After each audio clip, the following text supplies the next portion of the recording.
One of the most common functions of Photoshop is resizing your image. You may want to convert your document to an A4 size or create a small icon for your website, all of which requires you to resize your image. Let's start by opening a new photo over here. Besides the free transform tool we've seen earlier, Photoshop provides image size and canvas size for you to resize your image. First, I will be showing you how to see your original image's size. Simply go to Image and click Image Size. You'll then be able to see your current image size, which in this case is width 1920 pixels by height 2560 pixels. If you'd like to view your image size in other metrics, you can select them from here. If you are designing images for printing, you may want to look out for the resolution as well, which we'll elaborate on in section 9. Now that you know how to check your image's size, it's time to learn how to change its size. To do so, simply go to the width or height boxes and type in your desired measurements.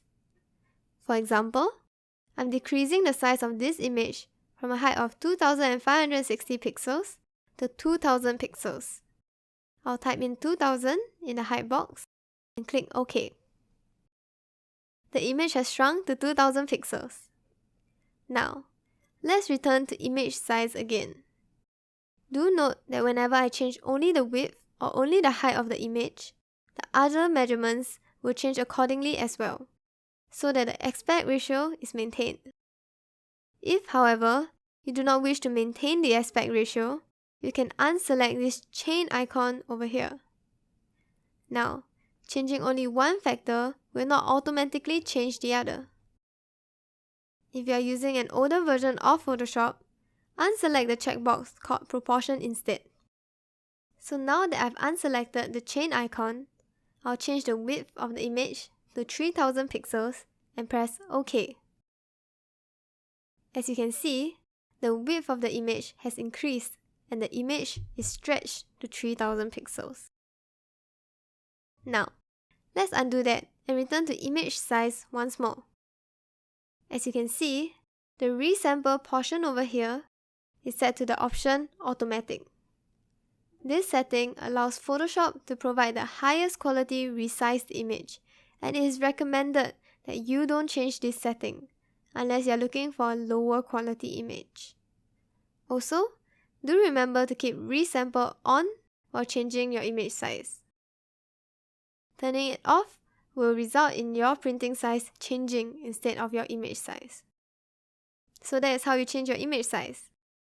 Next, let's see how we can change the size of the entire document. This can be done through changing the canvas size.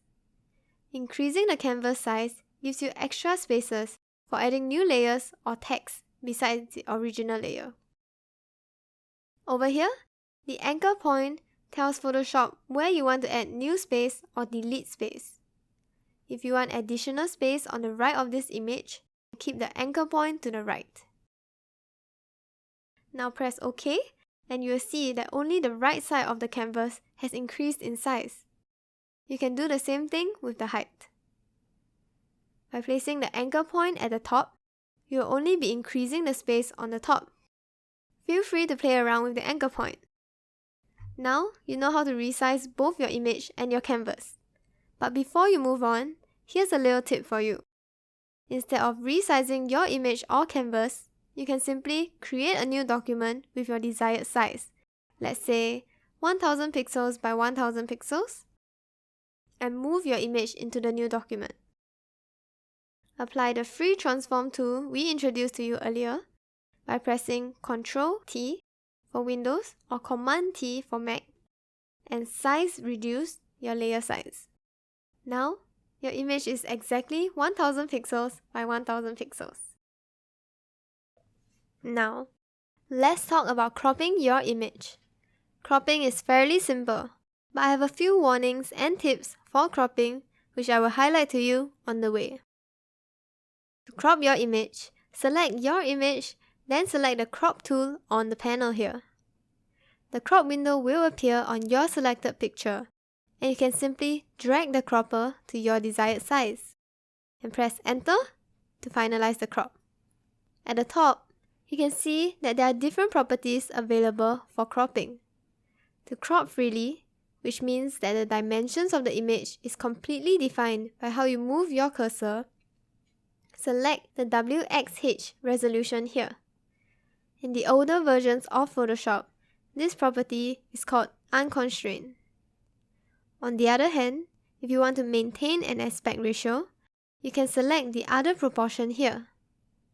Let's say you want to crop the image to an aspect ratio of 16:9. Click the option provided here, and you'll see that the cropper window is fixed at the 16:9 ratio. You can't change it. If you like the ratio to be flipped, which is 9:16 instead of 16:9, you can rotate the cropper window by pressing this button over here. If you would like to customize your own preset ratio, you can do so too. Type your desired ratio into this box over here. I can type in a ratio of, let's say, 1:4, and the cropper will automatically maintain that ratio. If it's a crop ratio that I use frequently, I can also save it as a new preset. Click the new crop preset here and name it however you like. Now, my customized preset will appear here for all my different projects. If you like to delete a saved preset, you can do so easily by clicking Delete Crop Preset. Lastly, if you already have a specific dimension in mind, first make sure that your resolution is set to WXH. Then, if you want a dimension of, for example, 550 pixels by 250 pixels, you can directly type those values here. Press OK, and you see that the image size has decreased to 550 pixels by 250 pixels. And that's all to cropping your image. Before we move on to manual image adjustments, let's take a look at 3 very popular and simple functions which help you adjust your images automatically. They are Auto Tone, Auto Contrast, and Auto Color. I'll show you how you can use these functions to enhance your image in this photo of a dinosaur. First, I'm going to rename this layer as Original and duplicate it as Auto Tone. I'll then duplicate this layer 3 more times by using the shortcut for duplicating layers, Ctrl+J or Command+J.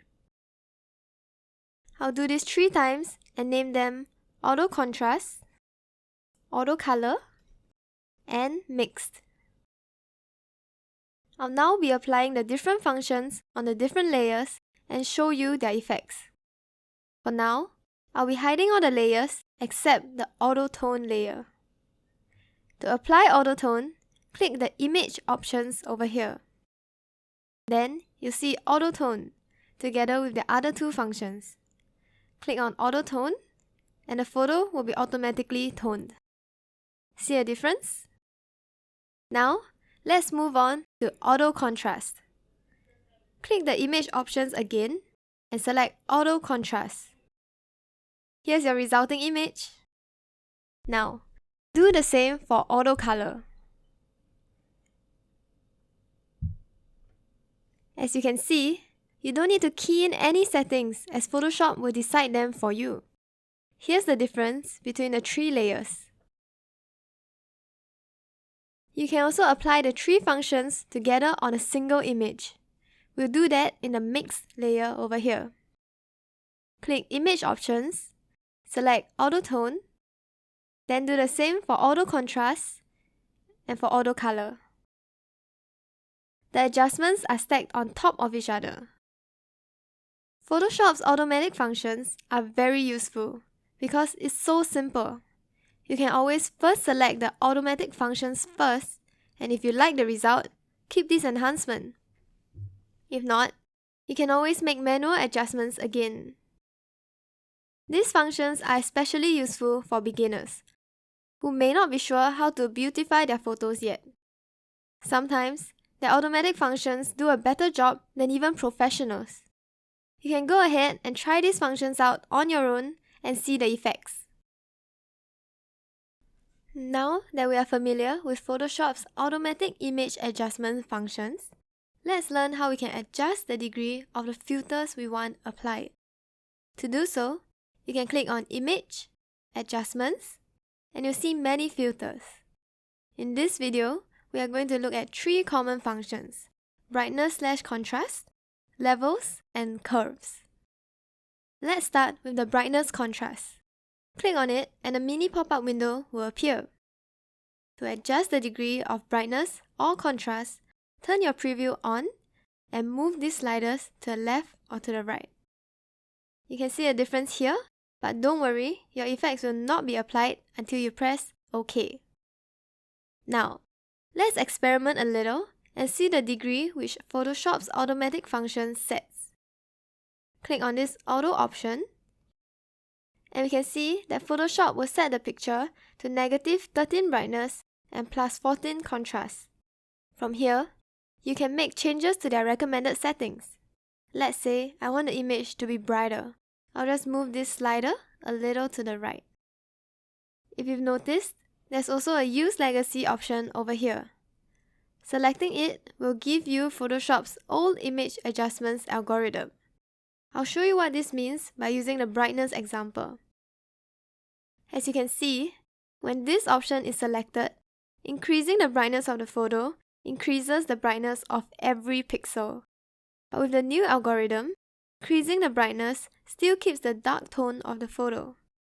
I recommend you leave this option unchecked because the new algorithm makes the photo look prettier and less edited. Next, let's look at the level function, which moves and stretches the brightness levels of an image's histogram. I understand this term may not be familiar to most of you, but don't worry, it's actually quite simple. For every picture, we have a histogram chart, as you can see here.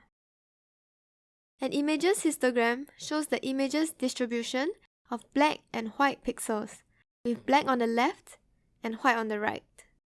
Anything in between is the transition from black to white. The higher the peak here, the more white there is in the picture. In this histogram, you can see that there is a very sharp peak on the right at the white zone. This is because when you look at the actual picture, you can see that some areas are very white. It makes sense. However, if you don't really understand this histogram, don't worry, because what's important is what you can do with it. As you can see, there are 3 sliders over here. The first slider over here makes the photo brighter or darker. Moving it to the left brightens the image, while moving it to the right darkens it. The output level here shows you how much black and white values you want, and there is a total of 256 values from 0 to 255. So, if you want to have complete black and white, just leave it in this manner in its full range. If you don't want to have complete white, you can drag it to have less white output. Now, this level function seems quite hard to comprehend, but it's actually just moving these sliders to increase or decrease the tonal values. Like the brightness contrast function, you can press Auto here as well. See what Photoshop does to your photo and adjust accordingly. In this situation, you can see that Photoshop actually does a pretty decent job at neutralizing the overall tone. Histograms also give you a very good idea of your image's exposure. In this picture, you can see that there is a lot of white areas, so the histogram curve is positioned on the right side. In this other photo, which is pretty dark, the graph is mainly on the left to reflect the higher concentration of black. From the histograms, you can easily see if your image is over or underexposed and play around with the sliders to change your tonal value. Lastly, you might have noticed this curve over here. This curve works more or less like the level. It allows you to adjust the tonal value, but it gives you more flexibility.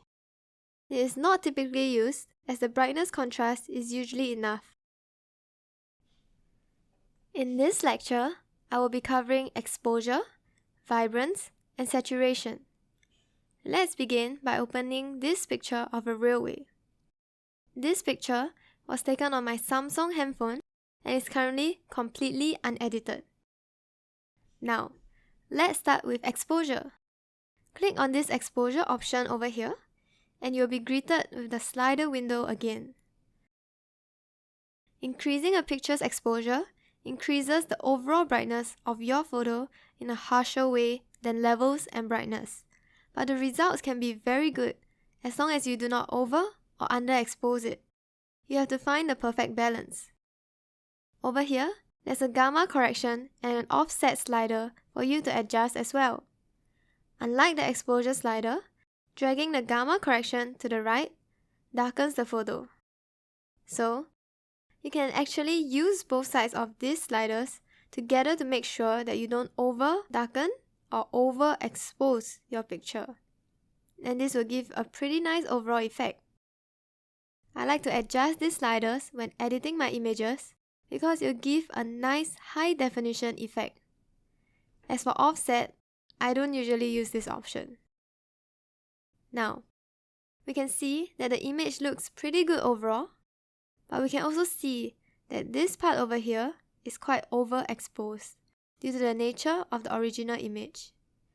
So, would it be possible for me to apply a filter only on one specific area instead of on the entire image? Yes! You can simply use the selection tool, which we will cover later on in the later sections. Next, we shall move on to vibrance and saturation. Click the options and you will see the same slider window, and you can adjust them accordingly. I don't usually use the vibrance option when editing my images unless my photo is oversaturated. In that case, I will decrease the vibrance or the saturation. Saturation and vibrance are more or less the same, except that saturation has a harsher effect. I personally prefer to adjust the vibrance instead, but it's all up to your personal preferences. Now, go have some fun trying out these adjustments. In this lecture, we will be talking about these three options: hue, color balance, and black and white. Let's start with hue, which allows you to add a color tone, such as purple or yellow for a more vintage feel, to your photo. Now, let's click that option. A mini slider window will pop up again, and you can, as usual, move the sliders to adjust your photos. However, do note that the hue effect might make your photo look very edited and artificial, so you might not use it so often. Now, let's move on to color balance. Color balance allows you to adjust the color of your image as well, but gives you slightly more control than hue does. You can choose from the 3 different slider values, as well as the tone you are adjusting from the bottom here, so it gives more options than hue.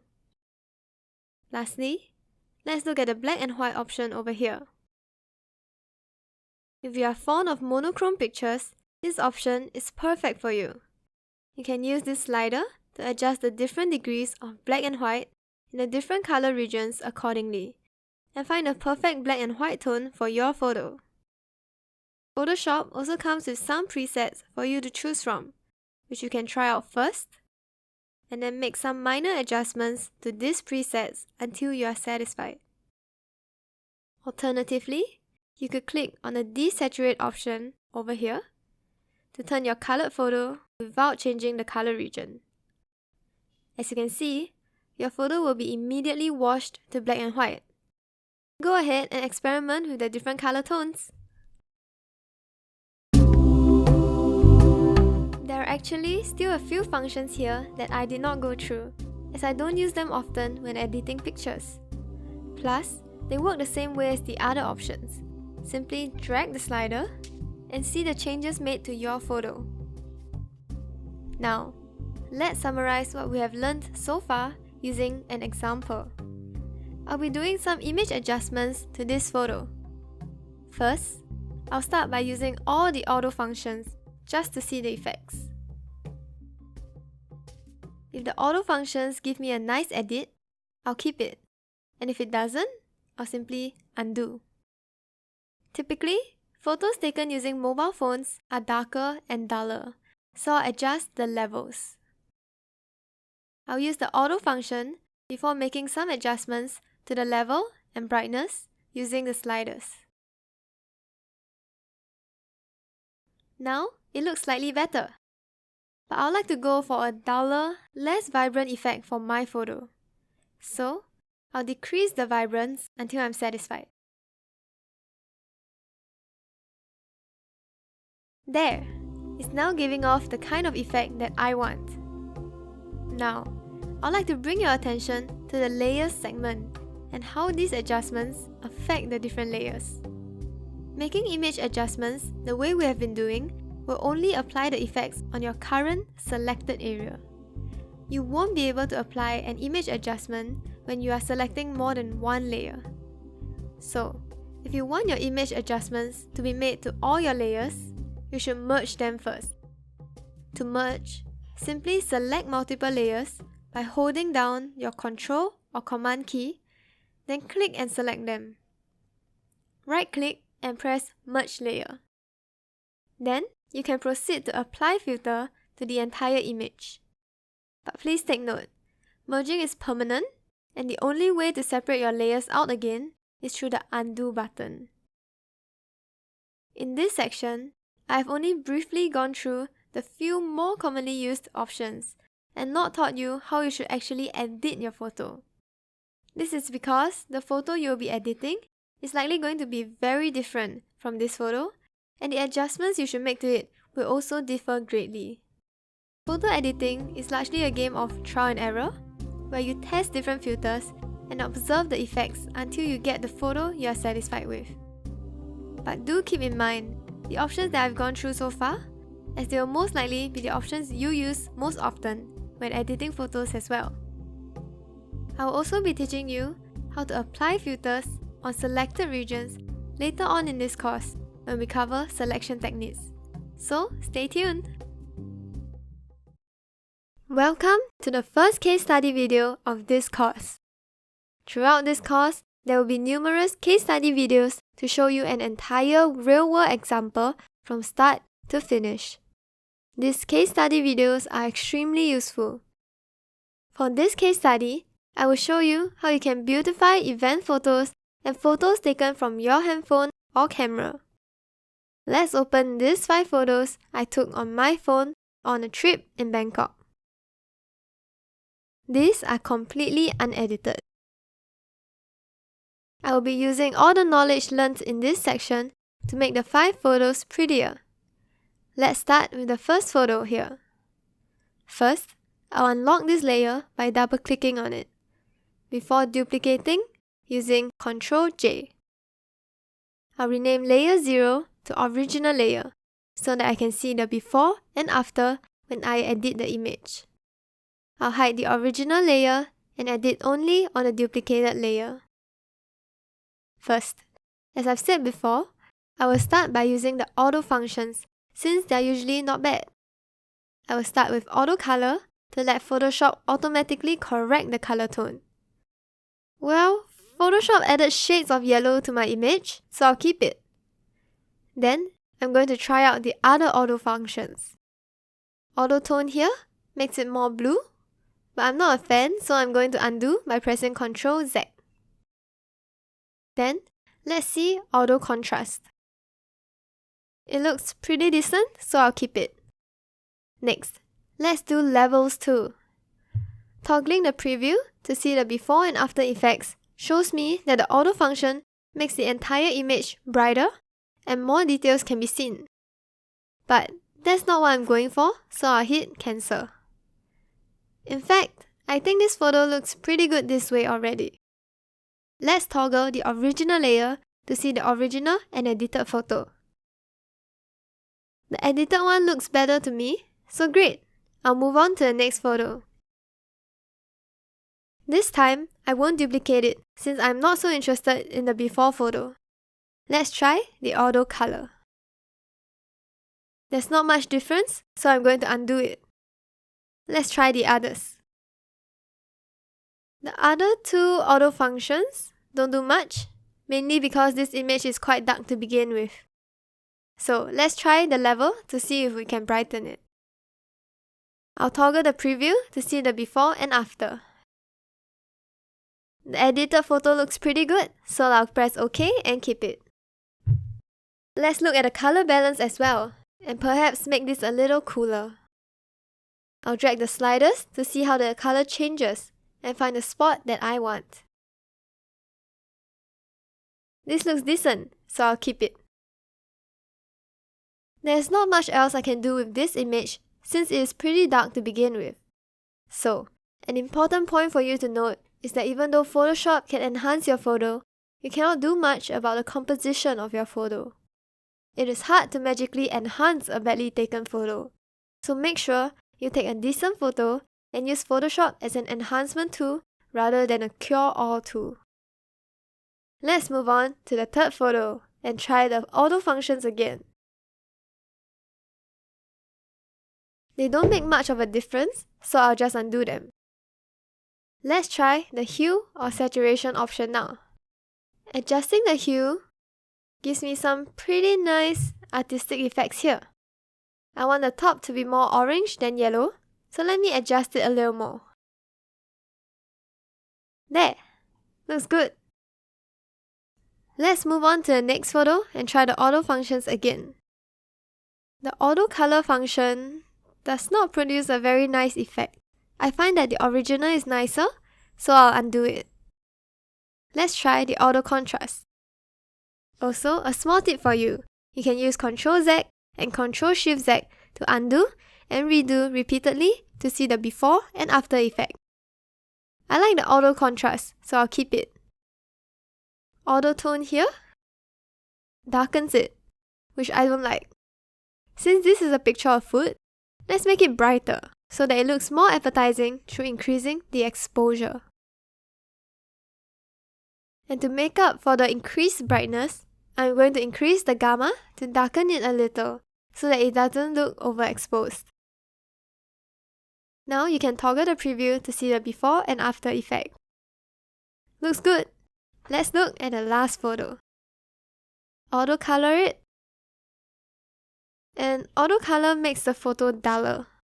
Perhaps you might like it this way, but I'm going to undo because I prefer it to be more vibrant. Let me try out the other auto functions. Okay, I'll be keeping these two functions. In fact, this photo will actually look good in black and white. So let's go to the black and white option. Let's see what the preset options look like and play around with these different options. This maximum black looks great. I'll adjust the exposure, increase the brightness, and increase the gamma. Maybe we could also give it a fade effect by increasing the offset. This looks pretty nice, so let's keep it. And there we have it. We've covered 5 photo editing examples in Photoshop. People prefer to usually use Adobe Lightroom to edit photos as the controls are simpler, so you could use it instead if you have it. I hope that after this case study video, you are now more confident in using Photoshop to enhance your photos.